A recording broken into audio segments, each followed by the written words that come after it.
Hello po sa lahat.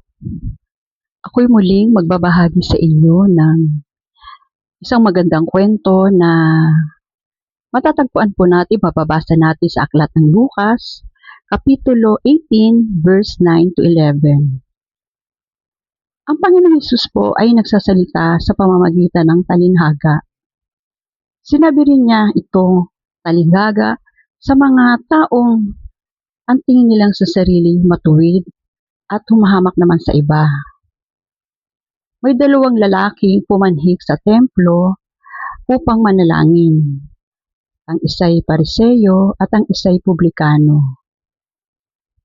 Tumindig ang Pariseyo at nanalangin ng ganito: O Diyos, nagpapasalamat po ako pagkat hindi po ako katulad ng mga magnanakaw, mga mandaraya, mga mangangalunya, o kaya'y di ako katulad ng ganitong publikano.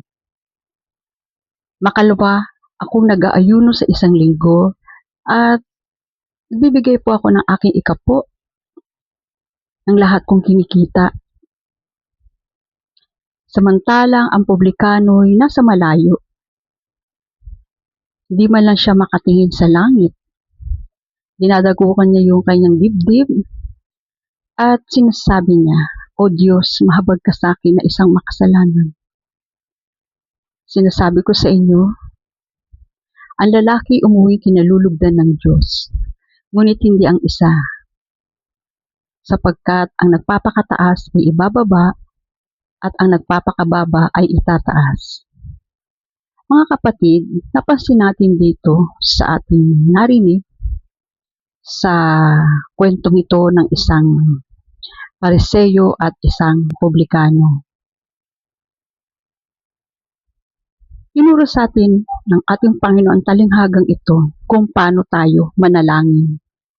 Kung paano manalangin ang Pariseyo at ang isang Publikano. Dalawang klaseng panalangin. Isang pari, isang Pariseyo, na isang pangkat ng mga Hudyo sa panahon ni Jesus. Sila yung mahigpit sa pagsunod ng kautusan ni Moises. Pariseyo, pari. At ang Publikano ay isang maniningil ng buwis, labis siyang kinamubuhian, at itinuturing siyang isang makasalanan, sapagkat nagmamalabis siya sa tungkulin. Napansin po natin na ang isa ay matuwid, mahigpit siya sa kautusan. Kaya nga sinabi niya sa panalangin na hindi siya nagnanakaw, hindi siya nangdaraya, at hindi siya nangangalunya, at lalong hindi siya katulad yung Publikano. Nagpapasalamat siya daw. Yun ang panalangin niya. Isa siyang may natanggap na aral, may alam na siya, may kaalaman, matalino. At mapapansin natin sa Publikano na makasalanan. Sabi niya nga sa panalangin, makasalanan siya. Wala siya sa panalangin na nagpasalamat siya, kundi humingi siya ng habag para sa kanyang kasalanan. Napapansin natin na isang matuwid at isang makasalanan na panalangin. Ang isang matuwid, alam niya na yung aral, pero bakit hindi niya naipamuhay, hindi niya na-apply sa kanyang sarili? At bakit siya nagmamataas, nagyayabang, para siyang nanunumbat? Ipinapakita niya na naiiba siya. Pinapakita niya na hindi siya kagaya ng sa Publikano na isang makasalanan. Samantalang ang Publikano ay dinadagukan niya nga yung kanyang dibdib. Naiinis siya sa sarili niya. Bakit ako nakagawa ng kasalanan? Bakit patuloy akong nakakagawa ng kasalanan? Ayaw ko man, bakit ako nakakagawa ng kasalanan? Yun ang naiisip niya, naiinis siya sa sarili niya, dinadagukan niya yung kanyang dibdib at hindi siya makatingin sa langit dahil nahihiya siya sa ating Panginoon Diyos sa mga naisip niya, na-realize niyang pagkakamali, pagkakasala. At siya ay nagdesisyon na lumapit sa Panginoon, humingi ng habag ng tawad sa kanyang mga nagawang kasalanan. Yung Pariseo ay mapapansin natin na mapagmataas siya. Iniisip niya sarili niya, isa siyang matuwid, ngunit humahamak naman ang iba.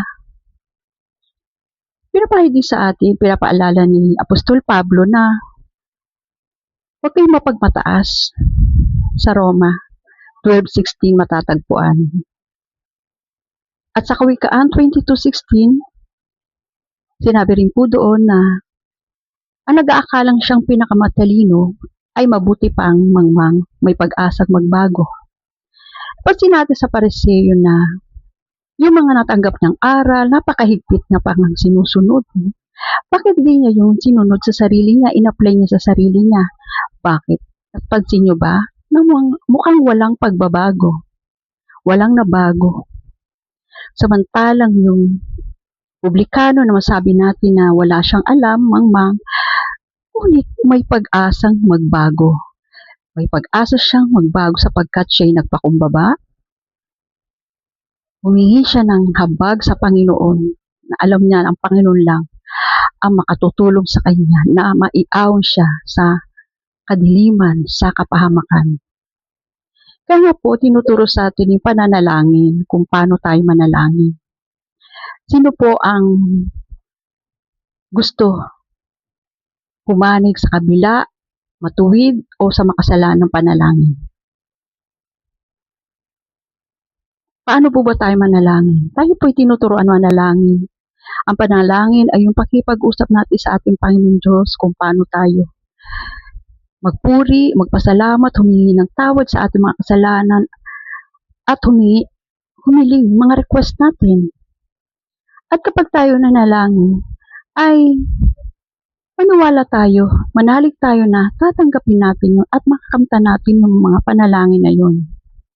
At ang pinakatalagang nakalulugod sa Panginoon ay ang pananalangin na mas uunahin natin ang kapakanan ng iba kaysa ating sarili, kaysa ating mga hangarin, kundi ating ilapit, idulog sa ating Panginoon yung kagalingan ng ating kapwa, yung mga mahirap ay matulungan. Doon nalulugod ang Panginoon kung ihuhuli natin ang ating sarili at sila ang uunahin natin sa ating mga panalangin sapagkat alam naman ng Diyos na ang ating mga pangangailangan. Doon nalulugod ang Panginoon sa mapagpakumbaba na hindi nang hahamak ng kapwa. Itinuturo sa atin na patuloy tayong magpakumbaba sapagkat pag may kapakumbabaan ay sinasamahan ng Panginoon at doon nagtatagumpay.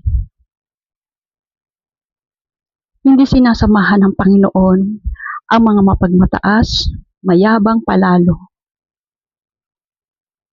Nalulugod ang Panginoon sa mga taong may bababang loob, marunong magpakumbaba, marunong tumanggap ng pagkakamali. At higit sa lahat, hindi nangahamak, hindi nangahatol ng kapwa. Kaya ngayon lalaki umuwi na inalulugdan ng Diyos, hindi yung isa.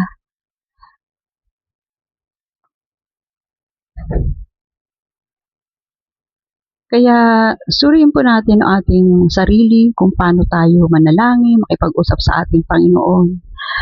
Ito yung napakahalaga, ito yung connection natin sa Panginoon kapag tayo nakikipag-usap sa Panginoon, ay dinudulog natin sa Kanya yung lahat na sa puso natin, sapagkat ang Panginoon ay tumitingin sa puso, hindi sa palabas na anyo. Mga kapatid, tayo po ay manalangin na dinudugnad sa Panginoon yung nakalulugod sa Kanya yung ating panalangin na maging karapat-dapat sayo. Magpakumbaba tayo, huwag tayong mapagmataas, huwag nating isipin na tayo napakatalino, nahigit tayo sa iba, na mas magaling tayo sa iba. Kaya hinamak natin yung iba. Pansin nyo, tinuturo pa siya ng Pariseyo na hindi ako kagaya nito. Iba minamata niya, hinahamak niya. Pinapaalala sa atin ng Panginoon, ang nagpapakataas ay ibababa at ang nagpapakababa ay itataas. Hindi sinasamahan ng Panginoon yung mapagmataas, sapagkat hindi yung sumusunod sa kanyang kalooban at ang kalooban niya ang sinusunod niya. Yung mga tao na ang tingin niya sa lilit, napakamatuwid. Kaya mga kapatid, nawa ang chinare ko ito ay mapagpala sa inyo, pagpalain tayo ng ating Panginoong Jesus sa ating buhay.